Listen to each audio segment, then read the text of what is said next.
added to it. He said that there were other races and other ethnic groups and other religious groupings that may have had some challenges with us. We were different. We looked very different. We ate different food. We wore our dhoti. We wore our capri. We were different. But that was not the only challenge. There's a reason that Himraj had to deliver his speech today in English. Why I am delivering my speech in English. You see, and I'm sure the same is very true for Guyana. I'm very close to Guyana, by the way, because I've worked in Guyana for almost 4 years, back and forth. Let me tell you what happened. When the ship landed in 1845, and we brought our Indians, the majority being Hindus, and of course English not being their main language, not even Hindi, Bhojpuri, Audi, Little Tamil, that was our language, which we still sing to this day. But the first Hindu school for our children was established over 100 years later. The first Hindu school in Trinidad and Tobago was in 1952, after we landed in 1845.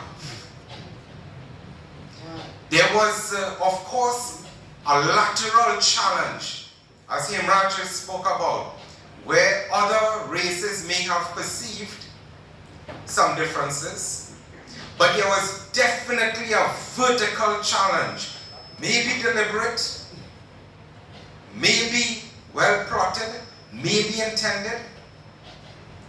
And I'll go on further to say, it meant that when our children had to go to school, we had to subject ourselves to a language that was foreign to us, to an educational system that was foreign to us. But I'll say this, while it might have been a deliberate strategy to anglicize and westernize the Indians, that we may lose our identity and culture, what they did not realize that our history did not begin in 1845 or in 1868. Our history began on the banks of Saraswati with the Harappan civilization, the Indus civilization. Our culture was not just simply from Delhi, it was from the hills of the Himalayas. And our forefathers sat on the banks of Ganga and they did the Hawan and they did their pujas, and we still maintain it to this day. That is our history. So when Himraj presented this book today, I am of greatest delight and satisfaction to say that what you have done, sir, was a documentation, not just simply of our business, but of our ideology, our way of thinking, our survival, our perseverance, that as Indians and as Hindus, we will stand against any factor that may come against us. We will stand.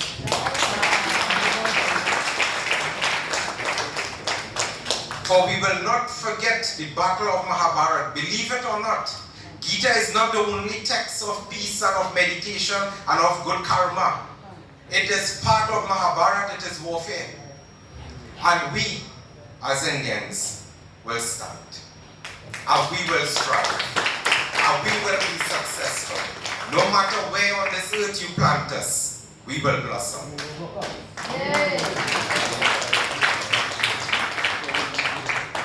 I have read this book with the greatest of delight. And I have even told Himraj last night, I said, you know, we are at the tail end. You know, our journey in life, our contribution is now coming to an end. And it is time for us to pass that baton on.